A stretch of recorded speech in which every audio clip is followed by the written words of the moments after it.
hilangkan adanya diri kita untuk kita isbatkan adanya Allah. Nah, sudahkah mampu kita menghilangkan adanya diri kita untuk kita isbatkan adanya Allah? Kalau kalimatnya la ilaha illallah, itu mah kalimatnya. Tapi itu untuk menafikan yang ada pada hamba, untuk mengisbatkan hanya kepada Allah semata. Jadi kalimat itu bukan hanya sekedar diucap, tapi dipahami. Ya. Oleh karena itu untuk memahami itu perlu jalan. Jalan itulah tarekat, gitu ya. Jadi Bapak Ibu yang saya hormati, yang pertama, jadi kita pertanyakan bertuhan kita kepada Allah, kita tanya dengan diri kita sendiri. Sekarang, ya, wahai, sudahkah kau bertuhan kepada Allah? Nah, itu satu. Assalamualaikum warahmatullahi wabarakatuh, Bapak Ibu yang dirahmati Allah. Sebelum kita menyaksikan kajian ini, mari kita bersolawat kepada Nabi Muhammad Shallallahu Alaihi Wasallam. Allahumma sholli ala Sayyidina wa Maulana Muhammad wa ala ali Sayyidina Muhammad. Selamat menyaksikan kajian Buya Muhammad Rusfi. Semoga berkah dan bermanfaat. Menjadi kebiasaan bagi ikhwan TKN Surialayah. Ya, mudah-mudahan kita diberi Allah kemampuan untuk mendapat melaksanakannya. Amin Allah.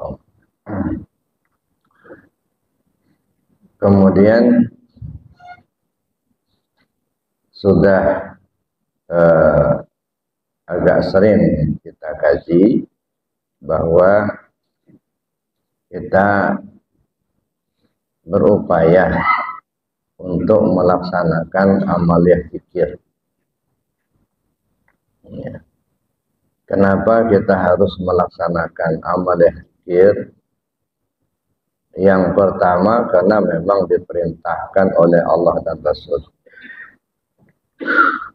Rasulullah mengatakan, jadidu imanakum bikasrati qawli la ilaha illallah. Perbaharui imanmu dengan banyak menyebut kalimat la ilaha illallah. Itu dasarnya yang pertama.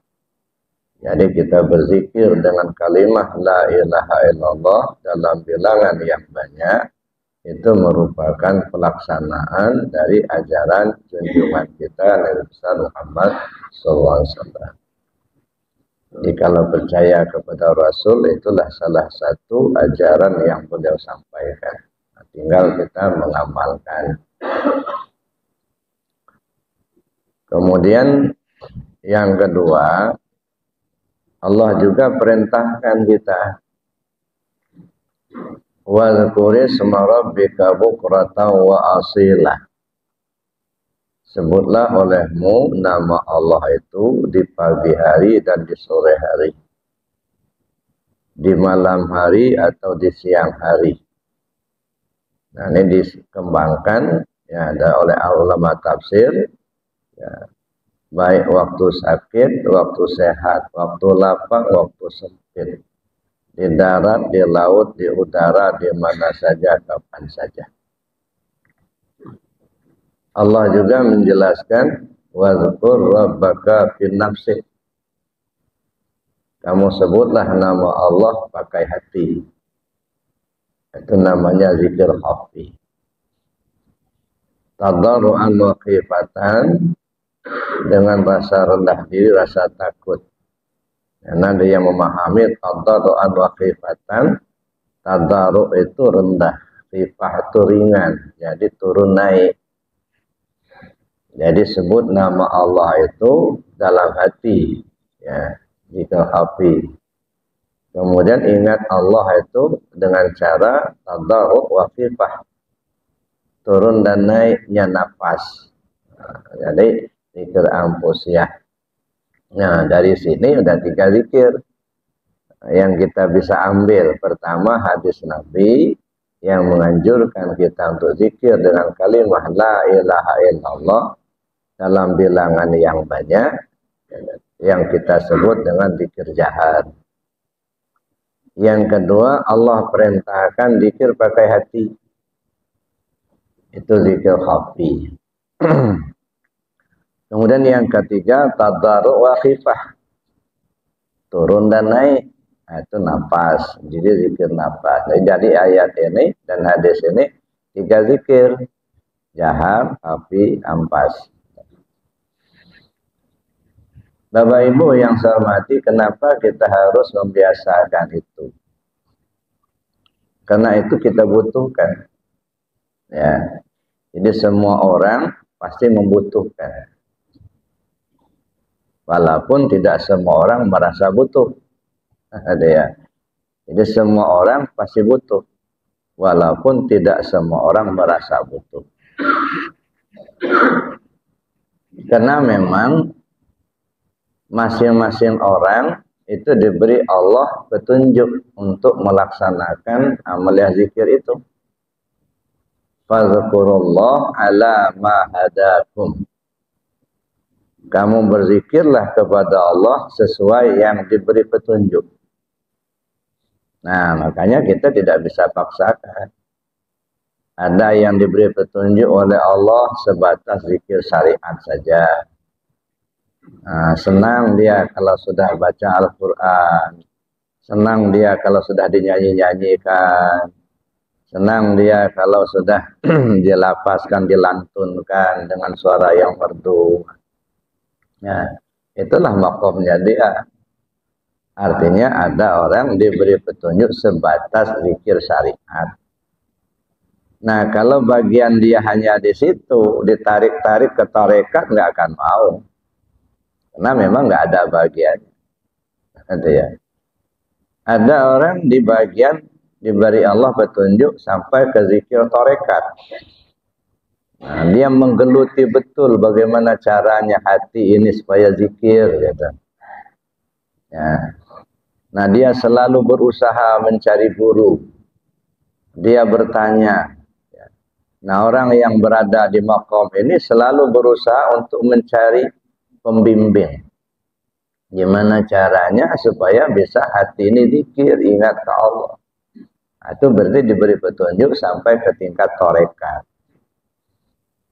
Ada orang diberi petunjuk sampai ke zikir hakikat. Dia tidak merasa puas hanya sampai ke tarekat. Nah, bagaimana supaya bisa sampai kepada zikir hakikat? Nah, itu zikir ampusiyah. Dia bertanya, dia belajar, dia amalkan kalau sudah tahu. Ada orang sampai ke zikir ma'rifat. Nah, jadi bertahap, bertingkat. Jadi maka tidak bisa kita saling menyalahkan. Ya.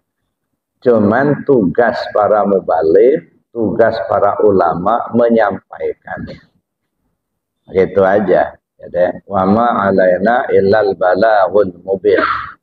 Tidak ada tugas kami kecuali menyampaikan dengan sejelas-jelasnya. Sudah disampaikan, pada akhirnya terserah kepada Allah. Siapa yang mau diberi, siapa yang tidak. Ya, kalau yang mau diberi oleh Allah itu tidak mengenal jauh. Ya, tidak mengenal jauh jarak. Ya, tidak mengenal mahal ongkos. Alhamdulillah Bapak Ibu, di Suryalaya ada yang datang dari Malaysia, dari Brunei, dari Australia. Orang belajar ke Suryalaya. Nggak usah ke Suryalaya, ke Arafah aja. Berapa waktu yang lalu dari Kalimantan, dari Sulawesi, dari Labuan, Malaysia, dari Tanjung Pinang, Pekanbaru, Sumatera Barat, Palembang. Kemarin 2 bis dari Palembang, dari Bengkulu, ya, dari Jambi. Berapa waktu yang lalu dari Jambi 2 bis dari Jambi. Nggak mengenal jarak dan nggak mengenal biaya. Berapapun biayanya, berapapun jaraknya. Kalau memang ada bagiannya, ada dicari. Ya, dari Malaysia berapa ongkosnya? Pesawatnya berapa? Dari Sulawesi kemarin datang sengaja betul, saya ingin ketemu Buya katanya. Ya, terbang dari Sulawesi ke Jakarta, Lampung. Ini artinya memang mereka membutuhkan, mereka diberi petunjuk untuk itu. Tapi kalau yang nggak dikasih petunjuk sama Allah, ya, udah nongkrong, ya gurunya udah ditalkin nggak mau ngamalkan. Ini memang nggak ada bagiannya.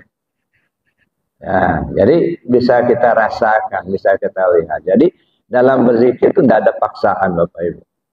Ya, tidak ada paksaan dan juga tergantung petunjuk dari Allah. Ya, kalau yang diberi petunjuk oleh Allah, ya itu tadi saya bilang tidak mengenal jarak, tak mengenal biaya.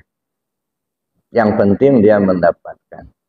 Tapi kalau yang belum ada bagian, ya udah talqin, nggak mau dia ngamalkan. Udah nongkrong, ya gurunya nggak mau dia bertanya, nggak mau belajar. Nah, jadi kita hanya bisa memohon kepada Allah untuk diberi petunjuk ke jalan yang diridainya. Ihdinas siratal mustaqim. Tunjukkan kami ke jalan yang lurus.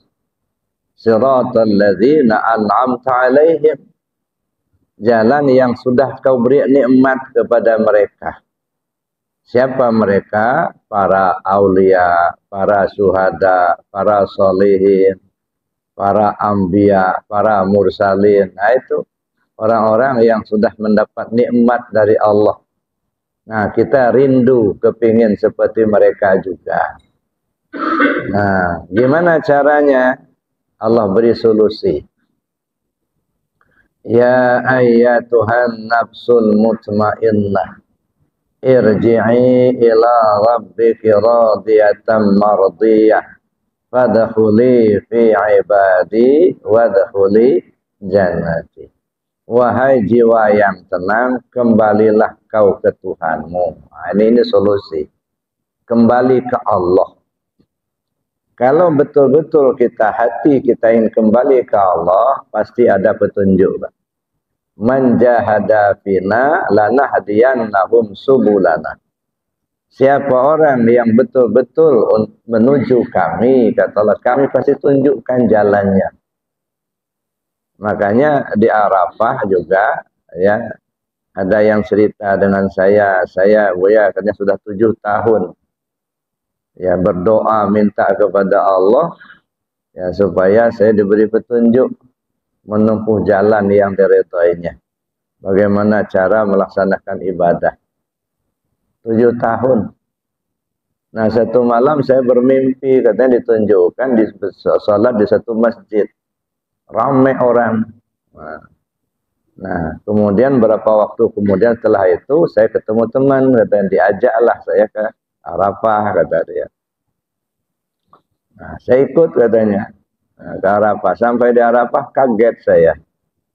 Ternyata masjid yang saya mimpi itu persis seperti masjid di Arafah. Nah, itu petunjuk. Makanya saya kaget katanya. Nah, jadi siapa yang saya alami dalam mimpi itu persis apa yang saya alami pada saat manakib di Arafah. Nah, itu. Jadi artinya tergantung Allah beri petunjuk. Jadi kalau kita betul-betul hati kita itu ingin ke Allah, bukan ke surga, bukan. Bukan ke pahala, bukan, ke Allah. Ya. Nah ini saya kira satu, ya, benang merahnya ke situ. Ada orang beribadah yang dikejarnya pahala, yang dikejarnya surga. Nah itu beda, ya. Tapi kata Allah, ya ayyatuhan nafsul mutmainnah irji'i ila rabbiki. Kau kembali ke Tuhanmu. Itu dulu. Nah, kembali kita ke Allah. Nah, bagaimana cara kembali ke Allah? Nah, ini perlu kita kaji lebih jauh. Nah, orang yang satu frekuensi, ya, satu frekuensi, sama-sama ingin kembali ke Allah, pasti ketemu. Nah, irji'i ila rabbiki radiyatan mardiyah fadkhuli fi ibadi. Mesti berkumpul dengan orang-orang yang memang satu frekuensi. Ya, makanya kata Allah, fadkhuli fi ibadi. Kalian masuklah dalam golongan hamba-hambaku yang memang diakui Allah sebagai hamba. masuklah kita dalam komunitas orang-orang yang menuju Allah. Ya, ya makanya nggak heran mungkin kita baru ketemu sekali di mobil, ngobrol seperti sudah jadi saudara. Ya, sudah dekat di hati. Padahal baru sekali ketemu. Itu satu frekuensi. Tapi kalau yang bukan tidak satu frekuensi, tiap subuh ketemu, Pak. Tapi salamannya kayak air sama minyak aja, nggak masuk ke dalam. Nah, beda. Jadi Allah perintahkan, kembalilah kau ke Tuhan. Nah, kalau sudah kembali ke Allah, maka pasti kita akan digolongkan oleh Allah, dimasukkan oleh Allah dalam komunitas orang-orang yang memang sama kembali ke Allah. Jadi kalau ada niatnya ingin pahala, itu nggak masuk itu. Beda arah. Nah, setelah kita masuk dalam komunitas hamba-hamba Allah yang diakui oleh Allah sebagai hambanya, maka baru kemudian wadkhuli jannati, masuklah ke dalam surgaku. Jadi saya kira ini rentetan, ya. Pertama kembali ke Allah dulu, kemudian yang kedua bergabung dengan orang-orang yang diakui Allah sebagai hambanya, baru kita menikmati surga. Nah, mari kita lihat ini. Jangan dikira ini di akhirat, Pak. Sekarang, ya. Kadang-kadang kita berpikirnya nanti kalau sudah mati, bukan, sekarang. Ya. Ya ayyatuhan nafsul mutmainnah irji'i ila rabbiki. Kembalilah kau ke Tuhanmu. Pertanyaannya, kita sudah kenal belum sama Tuhan kita? Tuhanku. Kita kan punya Tuhan masing-masing, Pak. Ya. Bapak kalau berdoa, ya Allah ya Tuhanku. Nanti ibu kalau berdoa, ya Allah ya Tuhanku.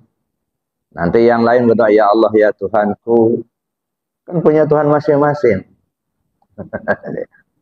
Sudah tahu belum sama Tuhanku itu? Kita minta kepada Tuhan kita, tapi kita tak kenal sama Tuhan kita itu. Gimana kita mau minta? Ya. Di mana Tuhanku itu? Ya. Jangan kita bayangkan Tuhanku itu ada di langit sana.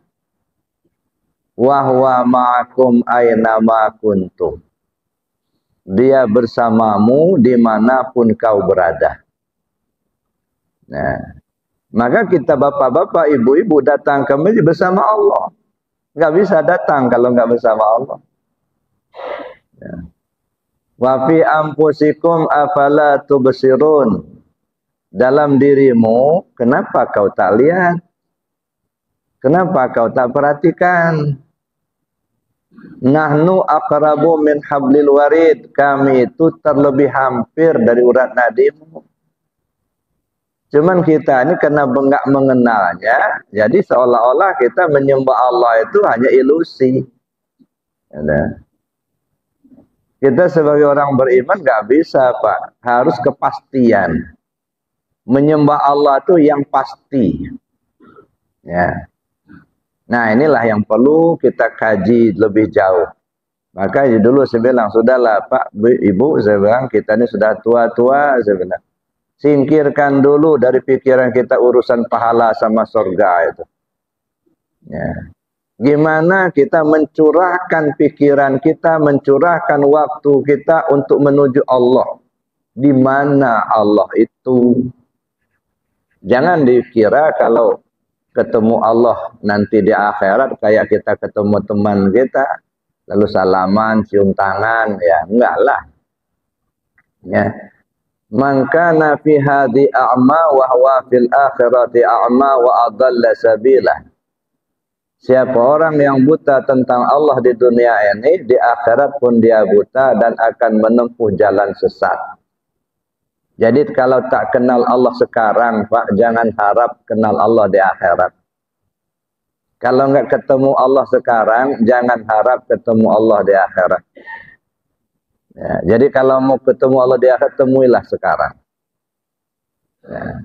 Kalau enggak kenal sekarang, di sana enggak bakal kenal. Karena Allah itu sifatnya baqo. Ya, Allah itu bersifat baqa. Baqa itu artinya kekal. Kekal itu nggak ada berubah. Bagaimana Allah itu sekarang, ya begitulah nanti sampai ke akhirat. Nggak berubah. Ya, makanya kata Allah, siapa orang yang buta tentang Allah di dunia, di akhirat pun dia buta. Maka nafiha di amma wa huwa fil akhirati amma wa adalla sabila, dan pasti akan menempuh jalan sesat. Nggak ketemu. Ada. Nah, makanya alhamdulillah kita masih diberi Allah umur, diberi Allah waktu untuk mengenalnya, kembali kepadanya. Sehingga betul-betul kita, ya kalau bisa, seperti kata Nabi, inna lillahi ibadan jasadu fil ardi wa ruhuhu tahtal arsy. Allah punya banyak hamba yang jasadnya lagi di bumi tapi ruhnya sudah ke aras. Yang pegawai masih ngantor, yang pedagang masih jualan, yang petani masih ke sawah ke ladang, tapi ruhnya sudah ke aras. Ini namanya orang sudah kembali tapi belum pulang. Jangan sampai kita sudah pulang tapi tak balik. Udah pulang tapi nggak kembali. Mau kemana lagi? Nah, jadi penyesalan itu tidak datang ya awal, Pak. Penyesalan pasti datang akhir, gitu ya. Nah, makanya dulu pernah saya singgung masalah talqin mayat, saya bilang. Ya, sekedar untuk menyegarkan ingatan. Ya, di kita di secara syariat, ya, sesudah mayat dikubur, ya, lalu duduklah seorang ustadz menyampaikan talqin mayat. Artinya sudah selesai dikubur. Kalau kembang sudah ditaburkan, ya, baru talqin mayat. Apa itu talqin mayat? Wahai Fulan bin Fulan, kalau datang dua orang malaikat kepadamu, janganlah engkau takut, karena mereka juga hamba Allah. Mereka adalah Munkar dan Nakir.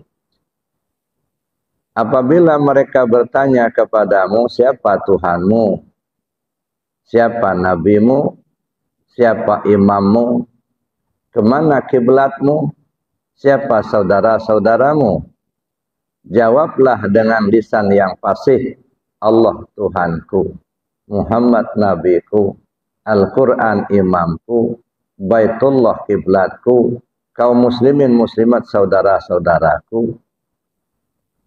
Ini kapan disampaikan? Setelah mayat dikubur di tanah.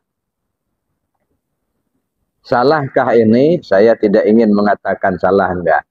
Karena memang yang namanya syariat itu ucapan dan perbuatan. Wajar kalau diucapkan, gitu ya. Cuman kadang-kadang kitanya yang enggak sampai berpikir jauh, Pak. Yang kita lihat hanya baca talqin mayat ketika sudah dikubur, selesai. Kita nggak berpikir selanjutnya, apa maksudnya, apa tujuannya. Mayat udah dikubur baru diajarin, lagi hidup aja susah hafal. Ada. Tapi mari kita lihat dalam perspektif tasawuf. Ya, makanya dua-dua syariat kita lihat, kita kaji, tasawuf pun kita kaji. Gitu. Jangan anti, Pak. Tasawuf itu isi. Ruhnya ibadah. Kalau tidak bertasawuf, Pak, rajinlah syariatnya, nggak ada ruh. Ya, syariat itu ibarat tubuhnya, tasawuf itu ibarat ruhnya. Makanya disebutkan asyari'atu bila hakikatin nautilah wal hakikatu bila syariatin batilah. Syariat tanpa hakikat kosong melompong. Maka tidak heran kita kalau sholat 5 waktu rajin, tapi maling rajin juga.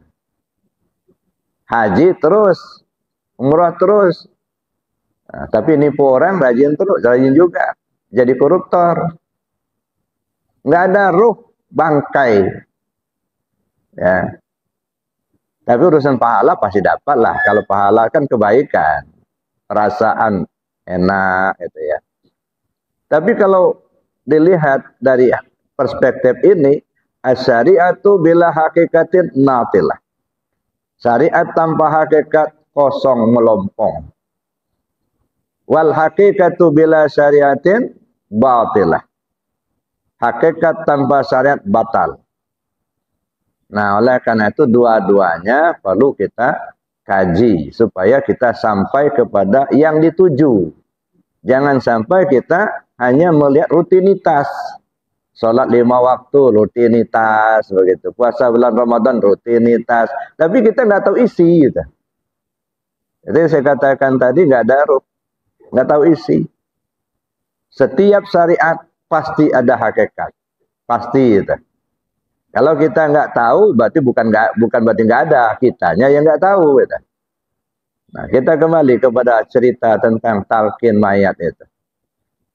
Kapan dilaksanakan itu? Setelah mayat dikubur. Siapa itu mayat? Siapa yang mana kuburannya? Yang mayat itu yang mati, Pak. Nah, yang mati dikubur. Siapa yang mati? Dirinya. Mana kuburan? Ini kuburan. Jasad kita ini ibarat kuburan, Pak. Inilah yang disebut kuburan berjalan ini. Jasad kita inilah. Ya. Mayat yang ada di kubur itu yang diajak siapa? Diri kita. Mana diri kita itu? Ruh kita. Kalau ini mah kuburannya. Yang diri kita mana? Yang ruh kita itu.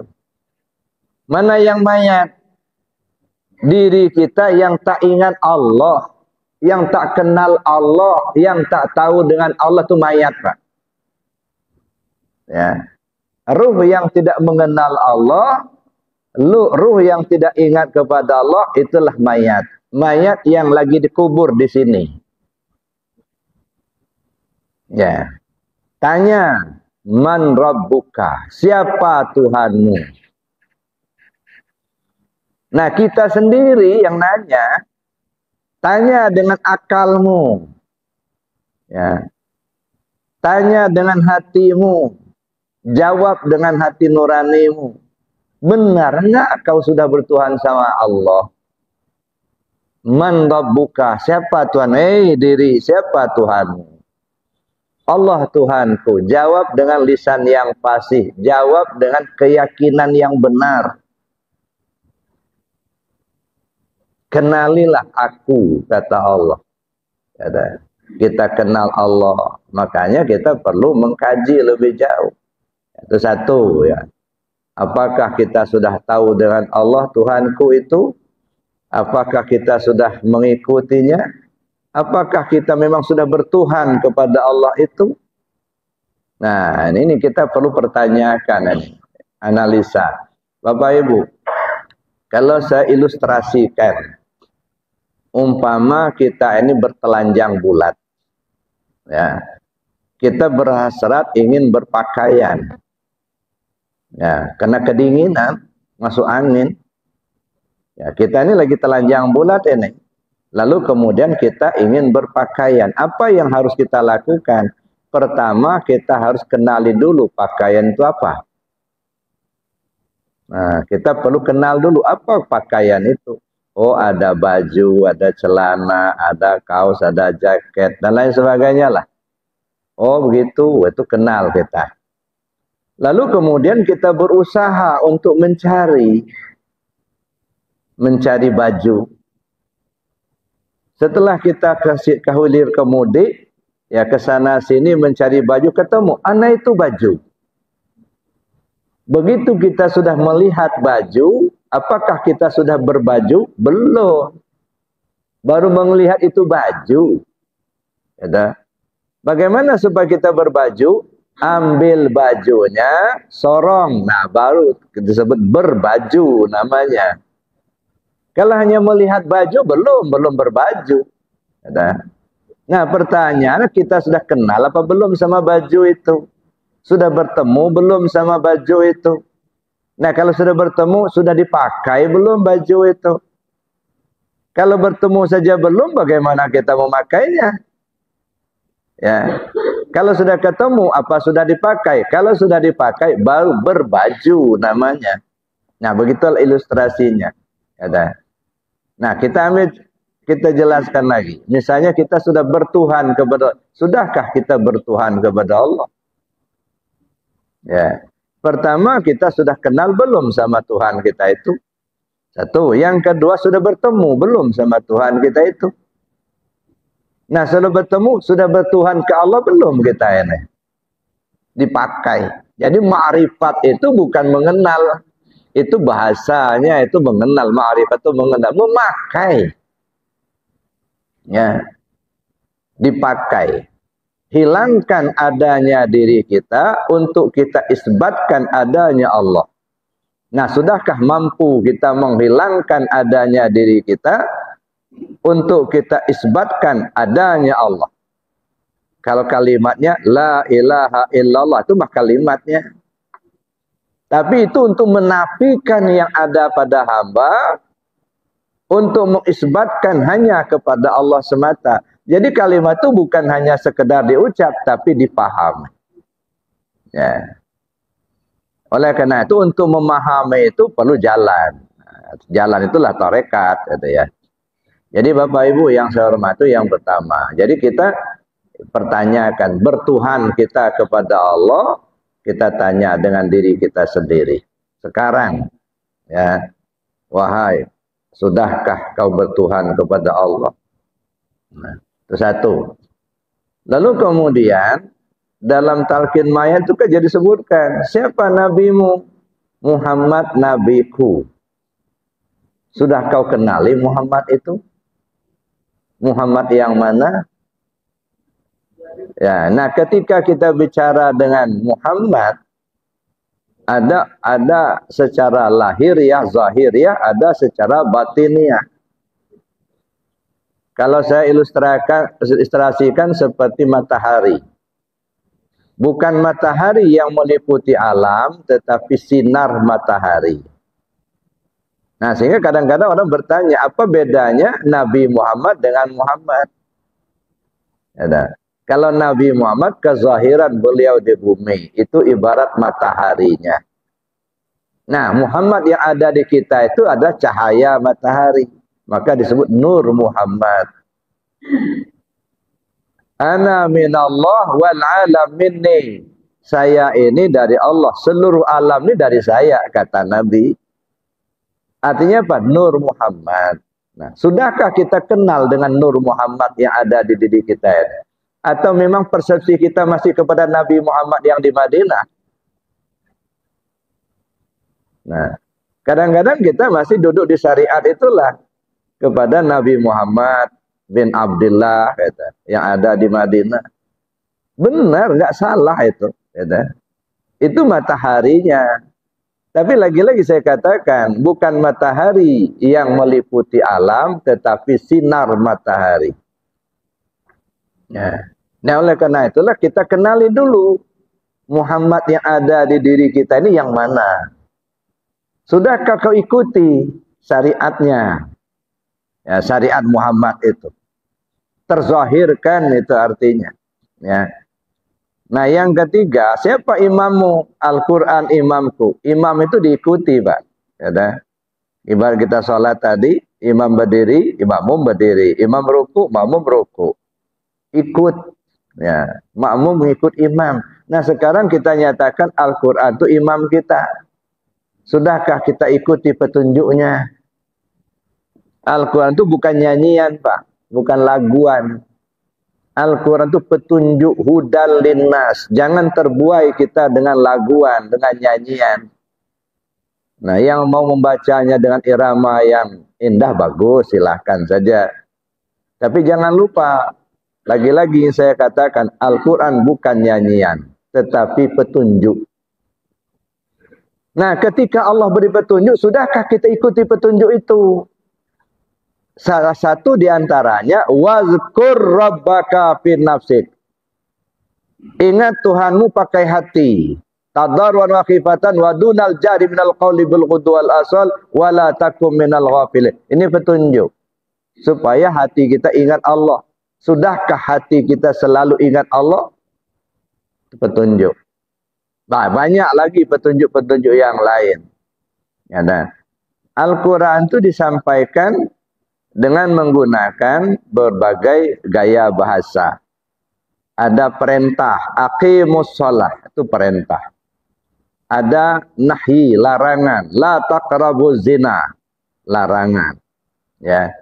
Ada yang sifatnya khabariyah, cerita.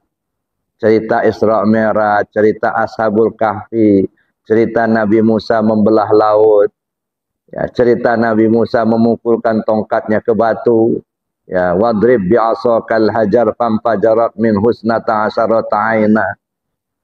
Ada cerita Fir'aun dan lain sebagainya lah. Tapi walaupun dia bersifat cerita, itu petunjuk, Pak. Nah, di sini kadang-kadang kita tidak menemukan petunjuk itu. Kita terbuai dengan cerita, tapi kita tidak menemukan apa sih petunjuknya. Nah, lagi-lagi ingin saya katakan bahwa Al-Quran adalah sebuah petunjuk. Misalnya begini. Wadrib bi'asakal hajar famfajarat min husnata asyarata aina. Pukulkan tongkatmu ke batu yang keras itu, dia akan memancarkan 12 mata air. Ini kan ceritanya kan, ya, memukulkan tongkatnya ke batu yang keras sehingga memancarkan 12 mata air. Bayangan kita kan tongkat Nabi Musa itu dipukulkan ke batu, der, gitu. Ya dah. Lalu mencerat itu air itu. Ya, kalau Allah berkehendak nggak ada yang sulit, Pak. Ya dah. Tapi apa itu maksudnya? Mana tongkat? Tongkat itu alat untuk berdiri. Ibarat orang tua, kalau nggak pakai tongkat nggak bisa berdiri, Pak. Pertanyaannya, yang mau berdiri itu siapa? Yang harus berdiri itu tauhid. Ini yang berdiri tegak. Harus berdiri tegak tauhid. Alatnya mana? Tongkatnya mana? Kalimat la ilaha illallah. Jadi tongkatnya kalimat la ilaha illallah. Yang mau berdiri itu tauhid. Pukulkan ke batu yang keras itu. Mana batu? Nih hati kita ini batu nih. Summa qasat qulubuhum min ba'di dzalika fahiya kal hijarah au asyaddu qaswah. Kemudian hati mereka keras membatu, bahkan lebih keras lagi dari batu. Udah disampaikan ini ayat, ini hadis, enggak percaya juga. Ada. Udah dipanggil as-salatu khairum minan naum, masih tidur juga. Keras. Ya. Gimana lagi ayatnya, hadisnya, perintah ini. Kita ceritakan ulama-ulama terdahulu, ini amalannya. Enggak percaya juga. Keras. Di hati yang keras ini, kata Allah, wadrib bi'asakal hajar. Pukulkan tongkat ke batu yang keras itu. Maka kita amalkan zikir. La ilaha illallah. Dengan kuat. Jangan mendayu-dayu zikirnya. Ini kayak mau kayak enggak zikirnya. Gimana mau pecah keras batu itu. Lagi pakai mertil 5 kilo aja belum tentu pecah, Pak. Ya. La ilaha illallah. Bersemangat. Ini batunya keras, mukulnya kayak mau kayak enggak. Illallah, la ilaha illallah. Ya enggak pecah-pecah. Enggak ada semangat.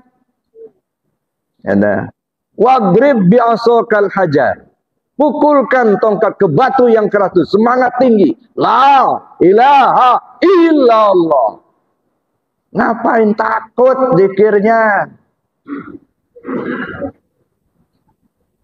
Ini kayak mau kayak enggak zikirnya. Gimana mau pecah batu yang keras itu? Ini begitu-begitulah. Ya, ujung-ujungnya ngebully. Ngapain zikir dikeras-kerasin? Ya. Tuhan tuh nggak tuli. Nah udah. Dosa lagi. Bukan dapat pahala, dapat dosa. Ya dah. Wadrib bi'asakal hajar. Famfajarat min husnata asyarata aina. Dia akan memancarkan 12 mata air. maka ada mata air yang sudah memancar sampai ke mata. Ada ya? Begitu kita zikir la ilallah tanpa terasa air mata mulai menetes. Satu, mata air sudah mengalir gitu ya. Ada air mata air yang mengalir sampai ke pikiran, ma'rifat kita kepada Allah gitu. Ada mata air yang mengalir sampai ke hati kita. Ya, rajin kita laksanakan ibadah, nur iman mulai memancar. 12 mata air, banyak manfaatnya itu, Pak. Ya, cuman di kita ini karena kadang-kadang hanya mendengarkan suara aja. Ya, sehingga timbullah ucapan, ngapain dikeras-kerasin, Allah itu enggak tuli. Nauzubillah. Kalau membangsakan tuli itu hamba, Pak. Allah enggak punya sifat tuli, enggak. Yang punya sifat tuli itu hamba. Ya. Allah punya sifat sama. Ya. Allah punya sifat basor, kita punya sifat buta. Allah punya sifat hayat, kita punya sifat mati. Ya. Jadi jangan dikatakan Allah itu tidak bersifat tuli, Pak. Karena kalau begitu berarti kita menyamakan Allah sama hamba, sama makhluk. Ya, nah. Bapak Ibu yang saya hormati, itu kalau betul-betul kita amalkan fampajarat min husnata asyarata aina. Dia akan memancarkan 12 mata air. Kemudian apa perlu? Nah, ini yang jadi kadang-kadang jadi kenapa zikir itu harus menggeleng-geleng? Harus gini-gini itu ya. Kenapa zikirnya harus menggeleng-geleng? Kenapa zikirnya harus bersuara keras? Ini yang kadang-kadang membuat kita tidak ingin melaksanakan itu. Kenapa? Itu yang menghantui pikiran kita. Kenapa menggeleng-geleng? Ya, diam saja kenapa? Nah, Bapak Ibu yang saya hormati, lagi-lagi saya katakan, setiap syariat pasti ada hakikat. Ada kulit, ada isi. Itu bukan menggeleng-geleng. Ya, melaksanakan zikir dengan menggunakan 2 bahasa. Pertama bahasa lisan, yang kedua bahasa tubuh. Dengan bahasa lisan kalimat la ilaha illallah itu ucapan. Lalu yang kedua bahasa tubuh, isyarat. Nah, makanya ditarik dari bawah la ilaha illallah, memakamkan zikirnya. Itu bahasa tubuh. Apa maksudnya? Kalau ucapan itu didengar, Pak. Yang ngedengar itu siapa? Sama. Nah, jadi ada mengucap namanya kalam, yang terucap ada suara terdengar, yang mendengar sama. Kalau bergerak badan itu artinya berbuat. Ya, walaupun kita isyaratnya kan ke memakamkan zikir la ilaha illallah, artinya berbuat.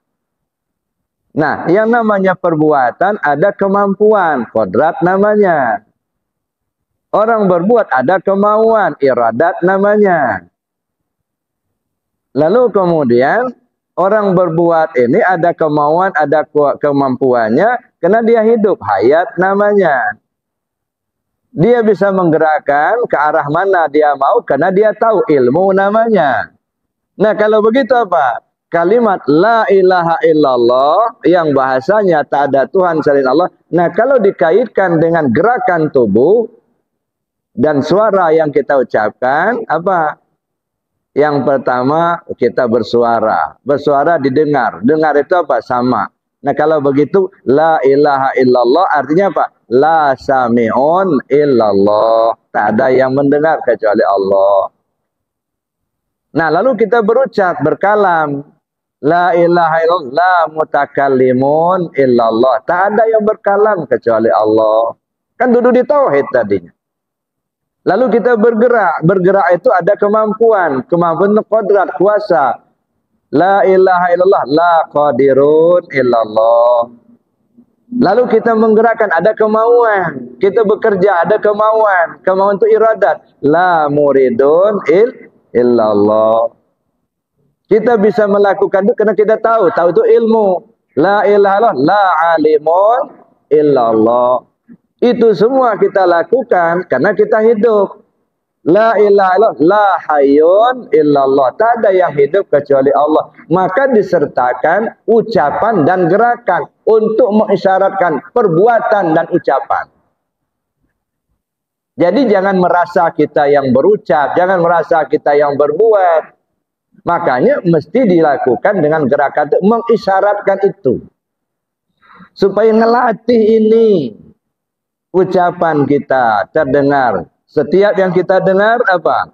Duduk kita di tauhid yang 4. Tauhid zat, tauhid sifat, tauhid asma dan tauhid af'al. Sampai ke sana arahnya nanti. Ya. Kita berbuat, ya. Berbuat kita entah ke sana ke sini, kita bergerak atau diam. Lalu kita duduk di tauhid.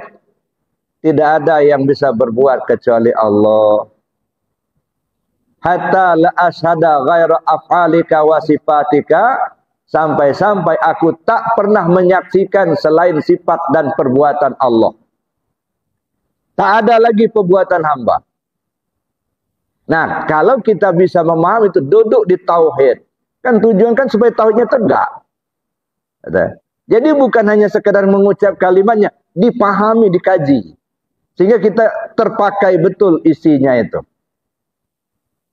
Jadi jangan hanya sekedar kita mendengar ucapan kalimat la ilallah lalu kita lihat orang geleng-geleng itu, bukan, itu mah isyarat itu ya. Nah, ini kenapa kita bisa mengatakan karena kita tidak memahami. Nah, setelah kita paham itu, maka pada akhirnya kita duduk di tauhid yang 4. Tauhid zat, tauhid sifat, tauhid asma, tauhid af'al. Tauhid zat, tidak ada yang ada kecuali Allah. Kita tidak akan mampu untuk menyatakan adanya Allah selagi kita masih merasa ada. Ya. Kalau Bapak Ibu masih merasa ada, tak akan mampu untuk menyatakan adanya Allah. Kenapa? Berbenturan. Kita yakin Allah melihat. Tapi kita merasa kita ini melihat. Dua yang melihat. Masih syirik itulah. Rajinlah ibadah syariatnya. Kalau batinnya syirik, ditolak apa? Syariat rajin. Puasanya, ibadahnya rajin. Tapi di dalam syirik. Enggak duduk di tauhid. Tertolak. Payah badan hati susah. Ini yang saya ceritakan isyaratnya dulu. Ada abid yang rajin betul ibadahnya sampai batunya cekung. Ya, batu jadi sejadah sampai cekung karena rajin ibadah. Tapi begitu giliran mati, apa kata Allah? Tempat neraka tingkat 7. Apa isyaratnya ini? Isyaratnya benar zahirnya, salah batinnya. Jadi nggak bisa, maka saya bilang, kalau orang hanya rajin syariatnya, tidak berhakikat, sama dengan bangkai. Ya, nggak ada ruh. Nah, bagaimana supaya ada ruhnya? Maka saya katakan, belajar tasawuf menyempurnakan syariat, bukan meninggalkan syariat. Menyempurnakan. Ya, kalau tadinya kita syariat kulitnya sudah sempurna, nah bagaimana supaya isinya sempurna? Kalau isinya sudah sempurna, bagaimana supaya rasanya sempurna? Makanya Islam, iman, ihsan itu 3 serangkai yang tak bisa dipisah salah satu. Ya, diambil satu, dibuang yang lain rusak. Ya, 3-tiganya harus kita pakai. Islam, iman, ihsan. Islam itu ibarat kulitnya, iman itu ibarat isinya, ihsan itu ibarat rasanya. Jadi kulit membungkus isi, isi menyimpan rasa. Kalau benar di syariat lahirnya saja, tapi duanya enggak ada, kulitnya bagus, tak ada isi. Kosong melompong. Ada. Ibarat buah doren, saya bilang. Ya. Ya. Kalau doren yang bagus, bahkan enak. Kulitnya bagus, isinya bagus, rasanya bagus, cuman mahal, Pak. Kilonya saja berapa itu? 150. Ada duren yang saya dengar, saya belum pernah lihat. Tapi kabarnya ada duren yang 1 juta. Satu. Tapi enak benar katanya. Tahu bagaimana enaknya nggak ngerti juga saya. Ya, artinya, kenapa kulitnya bagus, isinya bagus, rasanya bagus. Tapi kalau kulit yang bagus, isi nggak ada, apa yang mau dinikmati? Boneka, Pak. Saya waktu ke Melaka, ya. Jadi saya lihat itu ya, toko-toko itu. Di depan itu ada doren gede-gede, Pak, dorennya. Berjejer gitu. Nah, saya bilang sama uminya, ada doren rupanya di sini. Ayo kita lihat juga. Lihat, rupanya plastik rupanya. Astagfirullahaladzim. Bagus kulitnya itu. Diangkat ringan. Rupanya plastik, boneka kau doren. Nah, jangan sampai seperti itu, Pak. Perasaan kita udah bagus benar ini. Nggak tahu yang ada isi. Ya, nah, kenapa? Karena kita abaikan. Jadi oleh karena itu Bapak Ibu, isyarat kenapa kita harus keraskan supaya hati kita ini hancur kerasnya. Ya. Fampajarat min husnata asyarata aina. Makanya jangan heran kalau kita misalnya sudah sering zikir dengan tulus dan ikhlas kita zikir, ya tiba-tiba jadi cengeng, Pak. Dengar orang baca Quran netes air mata, gitu. Dengar orang salawat aja netes, nggak ada kebencian, netes nangis. Melihat orang zikir la ilallah, bukan benci, nangis. Ah, itu namanya mata air sudah mulai memancar, gitu. Ya. Nah, tapi kalau masih ada kebencian, itu masih keras batunya, belum pecah itu batu itu loh. Jadi Bapak Ibu yang saya hormati, nah bersyukur kita kepada Allah, Allah beri petunjuk.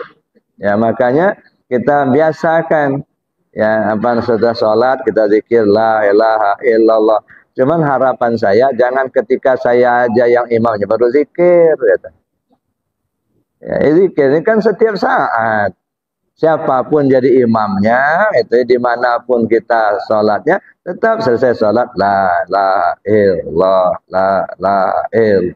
Tapi semangat, jangan kayak mau kayak enggak gitu. Ya, jadi Bapak Ibu ya, saya kira demikian untuk materinya. Mungkin ada yang kita diskusikan, namun sementara saya akhiri dulu. Assalamualaikum warahmatullahi wabarakatuh. Bapak Ibu yang dirahmati Allah, kajian berikutnya adalah memahami la ilaha illallah untuk mendudukan tauhid yang 4, yaitu tauhidul af'al, tauhidul asma, tauhidus sifat, dan tauhidul zat. Selamat mengikuti kajian Ababuya Muhammad Rusfi, semoga menjadi berkah, menambah ilmu dan manfaat. Amin, Allahumma amin. Nah yang kedua kita pahami kalimat la ilaha illallah itu sampai kita bisa duduk di tauhid yang 4. Nah, bagaimana kita duduk di tauhid yang 4? Tauhid zat, tauhid sifat, tauhid asma, dan tauhid af'al. Itu yang pertama. Yang kedua, bagaimana kita supaya bisa merasakan adanya Allah. Ya, bagaimana supaya kita bisa merasakan adanya Allah. Ya. Mungkin kita percaya Allah itu ada, tapi belum tentu bisa merasakan. Kita percaya gula itu manis, tapi sudah merasakan belum manisnya gula. Nah, dia. Kita percaya garam itu asin, tetapi kita sudah merasakan belum asinnya garam. Nah, ini perlu kita tingkatkan lebih jauh lagi. Bagaimana supaya kita bisa merasakan adanya Allah. Asrafil anbiya wal mursalin sayyidina wa maulana Muhammad wa ala alihi wa ashabihi ajma'in. Ilahi anta maksudi wa ridha bi a'tini mahabbatan wa ma'rifatan. Yang saya hormati Bapak Pengurus Masjid Nur Said, dan yang saya hormati Bapak Ketua Purjalimas 38 Bapak Haji Dadang Musalli beserta Ibu, dan yang saya hormati Bapak Alvin Sepuh, Bapak Ibu para jamaah rahimakumullah. Alhamdulillah bersyukur kita kepada Allah Subhanahu wa taala, di pagi hari ini kita diberi Allah kesempatan untuk melaksanakan amaliyah ibadah salat subuh secara berjamaah. Alhamdulillah kita diberi Allah kesehatan lahir dan batin, dan mudah-mudahan aktivitas kita di pagi hari ini mendapatkan ridho dari Allah Subhanahu wa taala. Amin. Bapak Ibu yang saya hormati, pada kesempatan ini inilah kita mengkaji kembali tentang ilmu tauhid yang tadi disebutkan oleh protokol bahwa kita mengkaji ilmu tauhid di pagi hari ini. Tentu sudah kita sama paham apa yang dimaksud tauhid. Kalau secara bahasa tauhid itu artinya satu, wahid, ya, mengesahkan. Tapi apakah Allah itu perlu diesahkan? Ya, apakah perlu kita mentauhidkan Allah? Saya kira tidak perlu. Ya, kita tidak perlu mentauhidkan Allah karena memang Allah itu sudah tauhid. Ya. Yang perlu kita lakukan mengaitkan keyakinan kita terhadap keesaan Allah. Nah, jadi yang kita benahi diri kita, bukan membenahi Allah, bukan. Karena Allah itu sudah tauhid, sudah esa. Jadi kita tidak perlu mentauhidkan, tidak perlu kita mengesahkan. Yang kita lakukan adalah mengaitkan keyakinan kita dengan keesaan Allah. Nah, ini yang kita benahi terus itu. Nah, setelah kita memahami bahwa kita perlu mengaitkan keyakinan kita terhadap keesaan Allah, lalu bagaimana caranya? Nah, bagaimana cara kita untuk mengaitkan keyakinan kita itu dengan keesaan Allah? Tentu banyak cara, ya, tapi yang terutama adalah yang pertama kita memahami apa alat untuk mengesahkannya. Sudah kita pahami alatnya adalah kalimat tauhid, yaitu kalimat la ilaha illallah, itu alatnya. Nah, lalu mau kita apakan alat ini supaya kita sampai kepada tingkat tauhid? Yang pertama tentu kita pahami apa maksud daripada kalimat itu. Yang kedua kita mengamalkan kalimat tersebut. Memahami kalimat ini tentu dari sudut 4 bidang ilmu. Memahami kalimat la ilaha illallah dari sudut pandangan ilmu syariat. Memahami kalimat la ilaha illallah dari sudut pandang ilmu tarekat.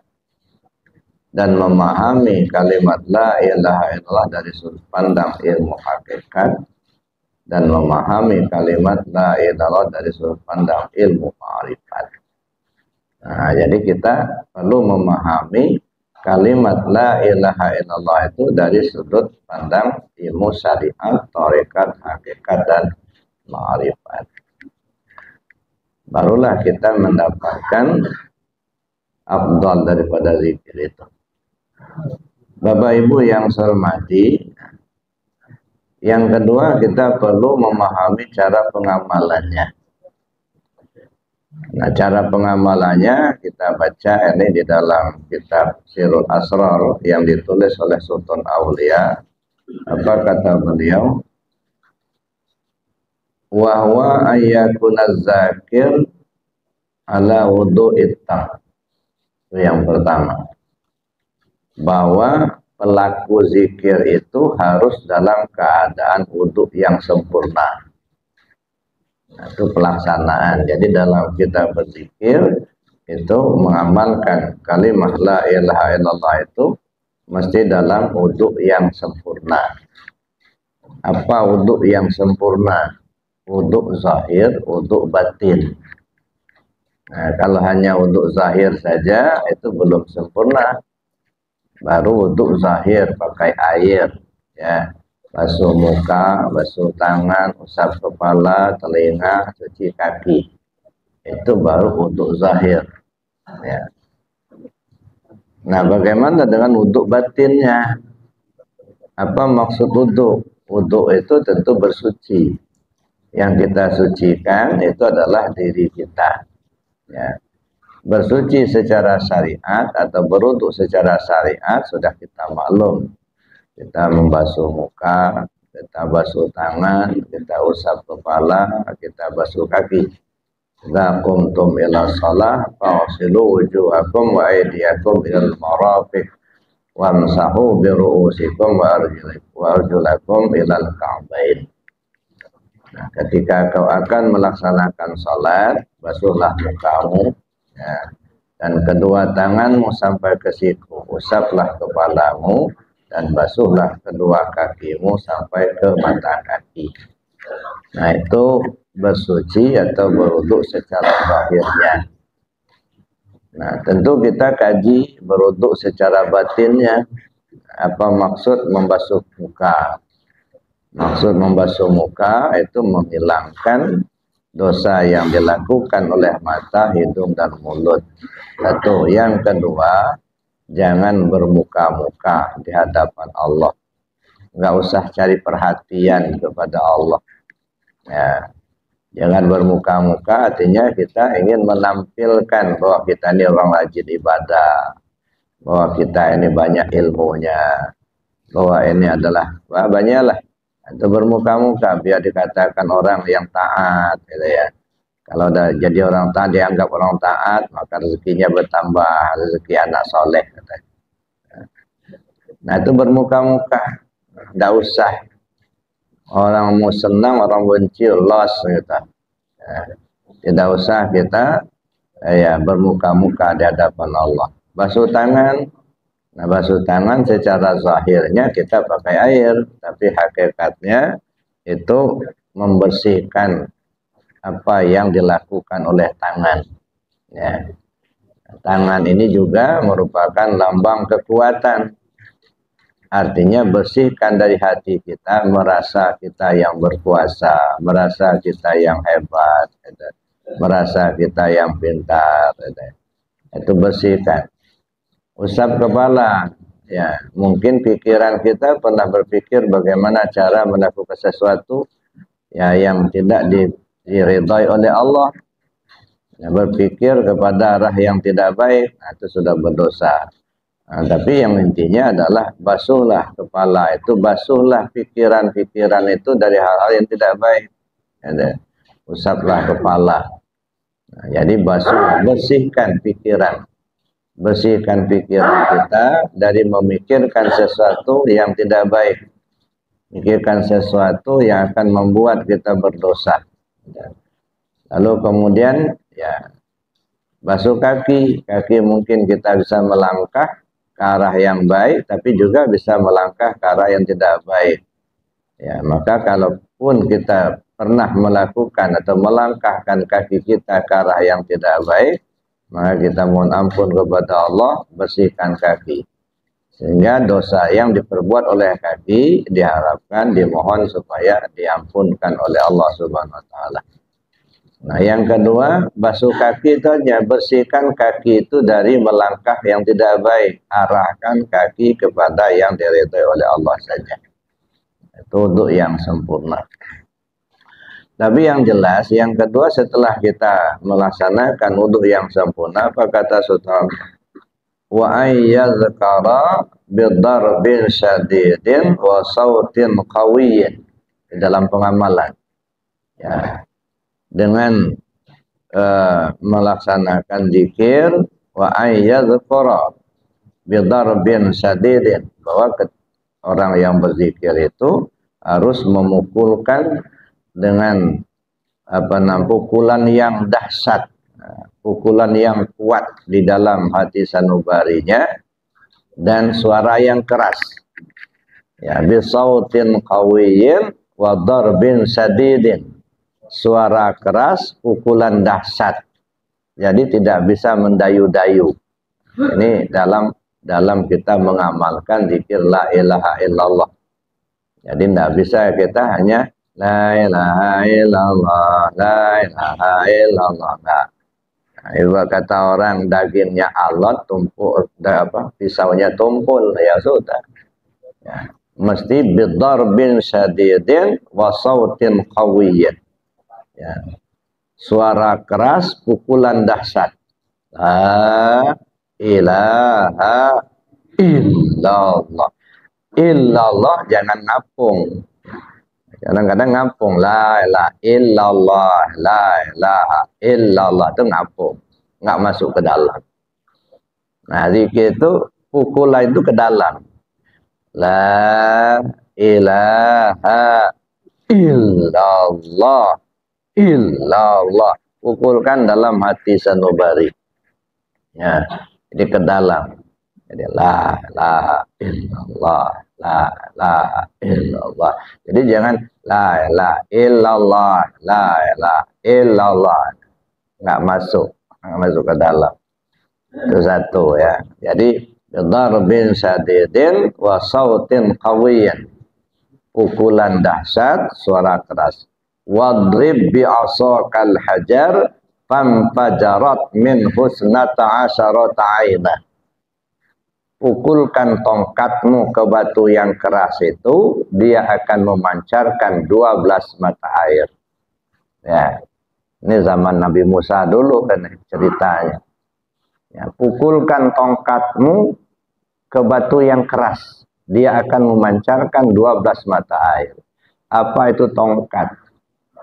Tongkat itu alat untuk berdiri bagi orang tua ya, yang sudah agak sepuh begitu, kadang-kadang dia nggak bisa berdiri kalau nggak pakai tongkat. Nah, ya. Maka ya tongkat itu alat untuk berdiri. Lalu yang mau berdiri itu siapa? Yang mau berdiri itu tauhid. Nah, jadi tauhid harus berdiri. Ya. Pakailah alatnya. Alat untuk berdiri itu apa? Kalimatnya la ilaha illallah. Itu alat untuk berdiri, itulah tongkat. Ya, tongkat untuk berdiri tadi itu kalimat la ilaha illallah. Jadi tongkatnya itu la ilaha illallah, yang berdiri itu tauhid. Ya. Nah, lalu tongkat itu kata Allah wadrib bi'asakal hajar. Pukulkan tongkatmu itu ke batu yang keras. Mana batu yang keras? Nih hati kita ini. Ini hati kita ini ibarat batu yang keras. Ya. Bahkan maka lebih keras dari batu. Summa qasat qulubuhum min ba'di dzalika fahyakal hijarati aw asaddu qaswah. Kemudian hati mereka itu keras membatu, bahkan lebih keras lagi dari batu. Ada ya, lebih keras dari batu.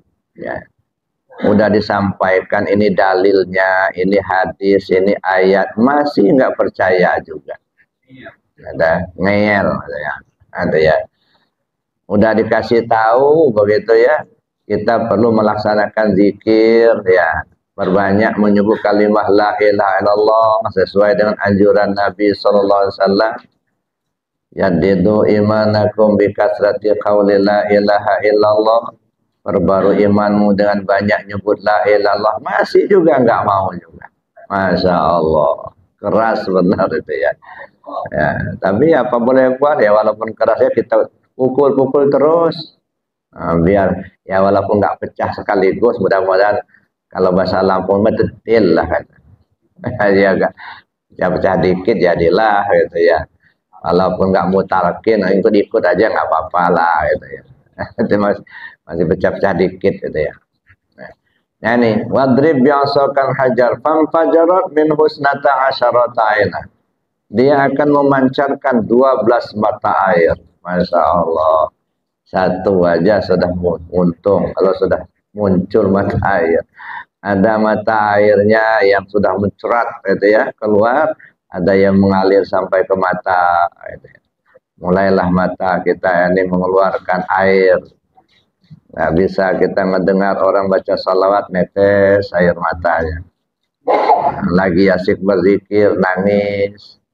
Ada mendengarkan cerita-cerita tentang apa namanya, tentang riwayat para nabi, para rasul, mulai rindu timbul netes air mata, gampang nangis. Nah, kalau sudah gampang nangis, sudah mulai batu yang keras sudah mulai pecah, sudah mulai lunak. Alhamdulillah, gitu ya. Jadi kalau kita banyak berzikir, ya kemudian kita gampang nangis, itu bukan sesuatu yang tabu, bukan sesuatu yang perlu dihindarkan, bukan. Justru bersyukur kepada Allah. Ada gampang nangis. Kadang-kadang kita melihat ada orang yang berkekurangan, gitu ya, terharu, lalu kemudian muncullah apa keinginan untuk membantu. Gitu. Jadi ada yang mengalir sampai ke mata, ada yang mengalir sampai ke pikiran. Nah, sehingga pikirannya terbuka bagaimana cara supaya bisa membantu orang lain, berpikir yang baik untuk menolong orang lain. Ada yang mengalir sampai ke tangan, ada yang mengalir sampai ke mulut, begitu itu seterusnya lah. Jadi artinya setelah kita berzikir itu menimbulkan suatu manfaat dampak yang sangat-sangat baik. Maka paling tidak zikir ini pertama menghapus dosa. Ya. Semakin banyak kita sebut la ilaha illallah, insya Allah dosa kita semakin diampunkan oleh Allah Subhanahu wa taala. Itu yang pertama. Zikir juga mengobati penyakit-penyakit yang ada di hati kita. Yang tadinya iri, dengki, yang tadinya pendendam, yang tadinya pemarah. Mudah-mudahan itu dengan zikir sedikit demi sedikit mulai terhapus itu ya. Nah, dengan zikir juga memperbaiki segala yang rusak di dalam diri kita ini. Nah, ini maksudnya ya misalnya lampu ya. Ini lampu ini kalau dicetekkan dia nyala. Nyala. Kenapa dia nyala? Yang pertama boklamnya bagus. Yang kedua kabel tersambung. Yang ketiga ada setrumnya. Nah, tiga ini ada. Boklamnya bagus, kabel tersambung, setrumnya ada. Cetek nyala ya. Tapi kalau dicetek nggak nyala, itu berarti ada yang rusak. Mungkin boklamnya yang putus, atau kabelnya yang tak tersambung, atau memang setrumnya nggak ada. Nah, begitu juga kita ini.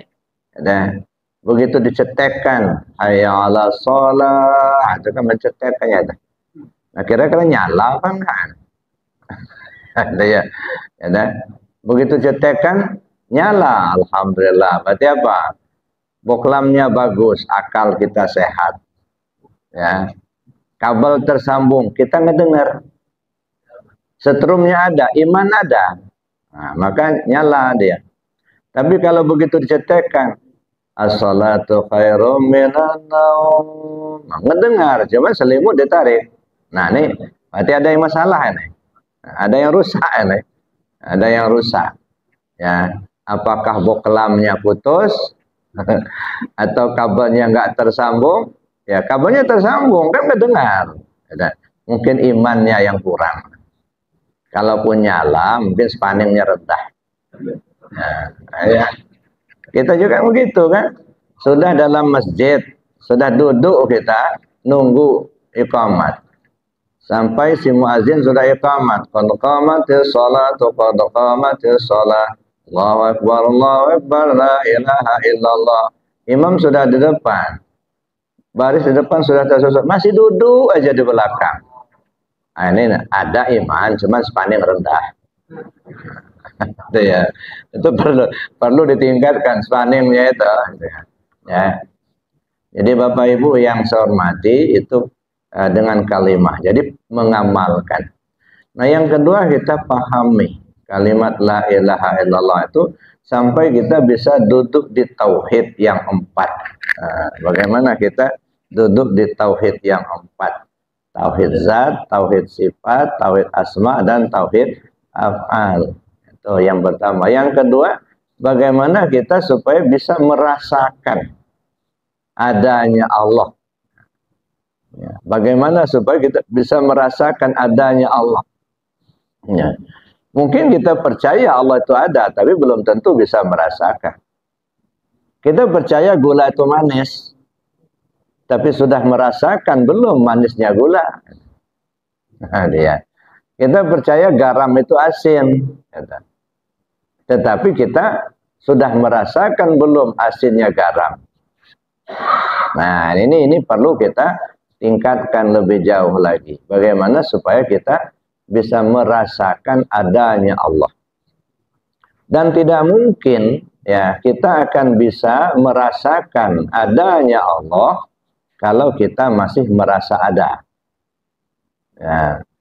Sebab tidak mungkin akan berbenturan, Pak. Ya.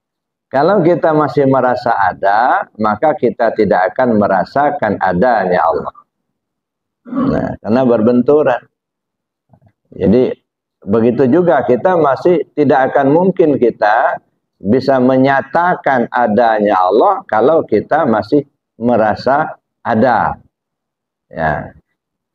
Makanya kata orang tasawuf, kalau kamu ada, kata Allah dalam hadis kursi itu ya, kalau kamu ada, aku tiada.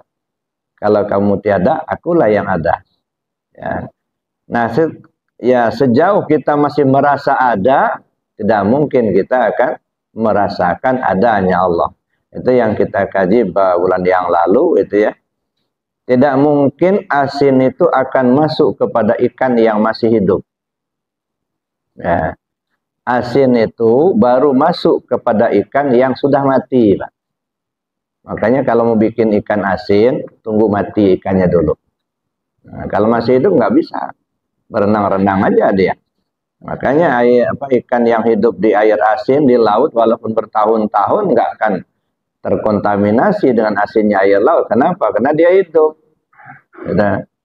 Nah, coba kalau dia mati, udah mulai ya terkontaminasi dengan asin itu. Nah, begitu juga kita. Selagi kita merasa ada, maka kita tidak akan bisa merasakan adanya Allah. Nah, untuk itu, maka kita buanglah ya perasaan adanya kita. Maka kalimatnya itu tadi, la ilaha illallah. Nah, maka dalam pengamalan, ya, kenapa kita harus bergerak? Ya, kenapa kita mengucapkan kalimat la ilaha illallah? Dan kenapa kita harus menggeleng-gelengkan kepala ini? Kadang-kadang orang kan nggak mau melaksanakan, ngapain dikeras-kerasin. Nah, Tuhan tuh nggak tuli. Itu yang sering terlontar bagi orang yang nggak senang zikir. Oi, jangan dikeras-kerasan zikir itu. Tuhan tuh nggak tuli nggak. Nah, satu. Ngapain geleng-geleng Pak, copot kepala kamu. Ini kan ungkapan-ungkapan orang yang nggak paham. Ya, orang nggak senang. Ya. Bapak Ibu yang saya hormati, setiap syariat pasti ada isi. Kalau syariat tidak ada isi, itu bangkai. Ya. As-syari'atu bila haqiqatin natilah. Wal haqiqatu bila syariatin batilah. Syariat tanpa hakikat kosong melompong. Baguslah lahirnya, kalau di dalamnya tidak berisi, ya kosong itulah. Ya, ibarat buah duren, ya bagus kelihatan luarnya, tapi di dalamnya nggak diisi, plastik. Nah, mau makan apa? Nah, jadi artinya kulit perlu kita perbaiki supaya bagus, tapi jangan lupa ya, isinya. Apalah arti kulit yang bagus kalau nggak ada isi? Ya, ini maaf Bapak Ibu yang saya hormati, ini kajian untuk tingkat yang tua-tua lah ya, kita yang sudah lanjut usia. Ya, dan saya pikir bukan hanya lanjut usia juga ya. Nah, memperbaiki syariat itu perlu.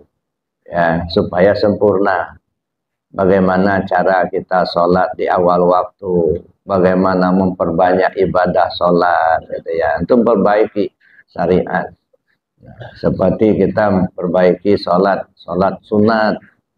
Sekarang kan sudah di bulan Rajab kan kita.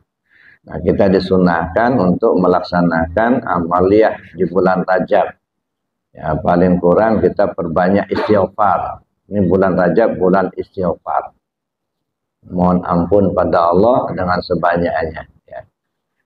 Nah, kemudian kita memperbanyakkan ibadah-ibadah sunnah. Salah satu diantaranya bagi ikhwan TKN, ya, dianjurkan untuk melaksanakan sholat sunnah di bulan Rajab.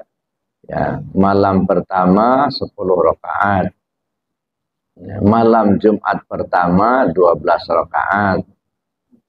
Malam ke-15 itu 10 rakaat dan malam terakhir 10 rakaat.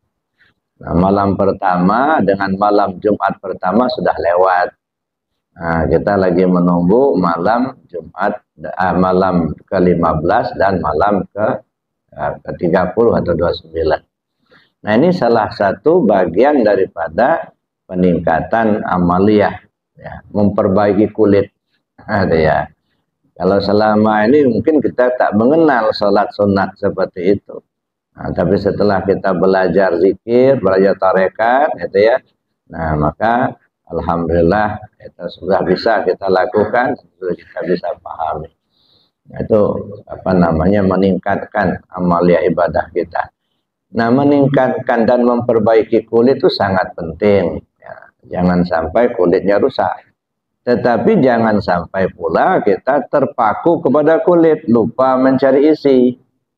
Nah, bagus lahirnya, rusak di dalamnya. Mana rusaknya? Syirik. Ya, masih merasa kita yang kuasa. Kuasa kita, ya kita berbuat, kuasa kita yang melihat, kuasa kita yang punya kehendak, ada kemampuan-kemampuan itu.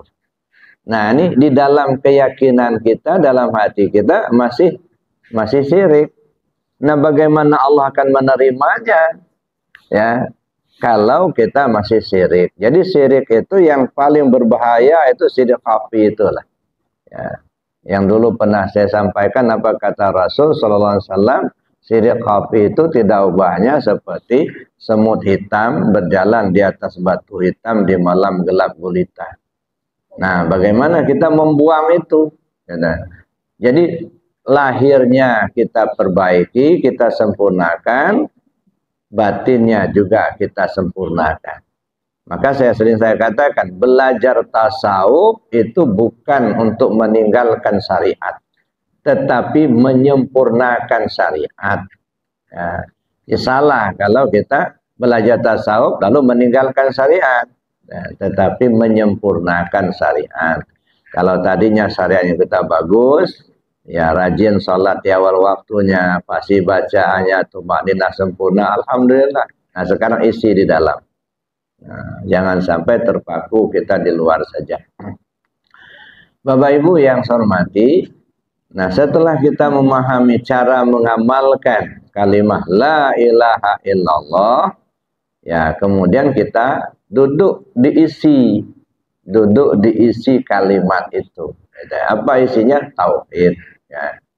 Makanya dulu pernah ya ada jamaah, gitu ya. Dia belajar kepada orang yang ahli hakikat. Nah, jadi selalu dia mengajarkan tentang hakikat. Jadi si guru nanya sama si muridnya ini, oh kamu mengamalkan tarekat ya? Oh iya, zikir la ilaha illallah. Iya. Udah tinggalin aja la ilallah itu nggak usah dipakai itu. Nah, ujung-ujungnya jamaah itu nggak mau zikir lagi, nggak mau khataman, nggak mau datang manakib. Nah, saya perhatikan kok nggak datang-datang. Akhirnya saya tanya-tanya sama temannya, rupanya ketahuan. Karena kata gurunya tinggalkan la ilallah itu, jangan dipakai lagi. Karena kita sudah belajar hakikat. Makanya dia nggak mau zikir lagi. Saya bilang itu keliru memahami. Guru itu kan guru hakikat. Ya, karena dia guru hakikat, maka dia berbicara secara hakikat. Jangan dipahami secara syariat. Gitu. Tinggalkan la ilaha illallah itu maksudnya bukan tidak mengamalkan lagi, bukan. Tinggalkan maksudnya jangan duduk di kalimat. Ya, bukan la ilaha illallahnya yang memasukkan kita ke surga, bukan. Tetapi penyerahan kita kepada Allah melalui kalimat la ilaha illallah. Jadi bukan la ilallahnya yang masukin ke surga, itu mah kalimat. Artinya jangan duduk di kalimat, ya. Amalkan tetap, tetapi pemahamannya, kedudukannya, duduknya itu di tauhid, gitu. Diisi kalimat. Ya. Nah, makanya kalau kita berzikir kan ada ucapan la ilallah, kemudian ada gerakan. Gerakan itu kan apa isyaratnya itu? Itu bahasa tubuh. Maka sering saya katakan berzikir itu dengan menggunakan dua bahasa. Bahasa verbal dan bahasa isyarat, bahasa tubuh. Bahasa lisan dengan bahasa tubuh. Bahasa lisan ucapan la ilaha illallah. Bahasa tubuh gerakan. Nah, dari bawah ke atas, dua jari di bawah pusat sampai ke ubun-ubun. Ya, kemudian dibawa ke boyang kanan, dipukulkan dengan kuat dalam hati sanubari di sebelah kiri. Nah, itu artinya belajar, itu bahasa tubuh. Apa maksudnya ini? Ya, ini kan supaya kita duduk di tauhidnya. Ya. Kalimat diucapkan, ketika diucapkan namanya berkata. Ya. Berkata itu kalam. Ketika kita berkata, didengar itu sama. Ya, itu sifat bagi Allah. Jadi kalau kita katakan la ilaha illallah, apa maksudnya? La mutakallim illallah, la sami'un illallah. Tak ada yang ngomong itu kecuali Allah, itulah yang ngomong. Ya, tak ada yang mendengar kecuali Allah, itulah yang mendengar. Nah, lalu kita bergerak. Nah, ini kan isyarat. Bergeraknya itu ada kemauan kita bergerak. Kalau dia nggak mau kan nggak mau gerak dia. Walaupun dia sudah tahu harus bergerak, tapi dia nggak mau. Enggak. Ya, ngences saja dia. Nah, kemauan itu iradat. Ya. La ilaha illallah maksudnya apa? La muridun illallah. Tak ada yang berkehendak kecuali Allah. Lalu ada kemauan. Nah, tapi kita punya kemampuan untuk menggerakkan tubuh kita. Ada kemampuan itu kuasa. Kuasa itu kodrat. Kodrat itu qadirun. La ilaha illallah. La qadirun illallah. Tak ada yang kuasa kecuali Allah, gitu ya. Lalu kita bisa menggerakkan itu karena kita tahu. Ya dah. Kalau nggak tahu kan nggak menggerakkan, nggak bisa kita gerakkan. Karena namanya nggak tahu. Tahu itu ilmu. Ilmu itu apa? Alimun, yang mengetahui. La ilaha illallah, la alimun illallah. Tak ada yang tahu kecuali Allah, itulah. Nah, semua itu terjadi karena kita hidup. Kalau mati kan nggak bisa bergerak dia. Nggak ada kemauan, nggak bisa ngomong, nggak bisa melihat, nggak bisa mendengar. Nah, hidup ini hayyun, la hayyun illallah. Jadi meliputi itu. Jadi satu kalimat kita ucapkan dengan lisan, ya, badan kita menggerakkan itu meliputi 7 sifat yang ada pada diri kita ini, sifat ma'ani. Sehingga la ilaha illallah maksudnya apa? La qadirun illallah, la muridun illallah, la hayyun illallah, la alimun illallah, la sami'un illallah, la basirun illallah, la mutakallimun illallah. Itu paham sifat, ya. Lalu kemudian Bapak Ibu, ya, apa yang bisa kita pahamkan? Ucapan dan perbuatan. Ya. Setelah kita memahami la ilallah dalam sifat 7 tadi ditiadakan dari kita, isbatkan hanya kepada Allah. Lalu apa yang kita bisa pahami? Perbuatan. Ya. Nah, bagaimana kita duduk di tauhid af'al? Ya, ini kita melihat perbuatan. Kita kan berbuat. Ya, kita kita menggerakkan tubuh kita kan berbuat. Nah, itu perbuatan tubuh. Nah, perbuatan tubuh itu artinya af'al. Nah, di af'al ini kita melihat bagaimana kita melihat semua af'al yang kita perbuat adalah af'al Allah. Tidak ada perbuatan kita. Jadi baik perbuatan yang kita lakukan maupun perbuatan yang dilakukan oleh orang lain. Nah, ini kita duduk di tauhid af'al. Apakah af'al itu perbuatan itu baik ataukah perbuatan itu buruk, sama saja. Semuanya Allah lah yang berbuat, ya. La fa'ilun illallah. Tidak ada yang berbuat kecuali Allah. Wallahu khalaqakum wa ma ta'malun. Allah yang menjadikan kamu dan apapun yang kau perbuat.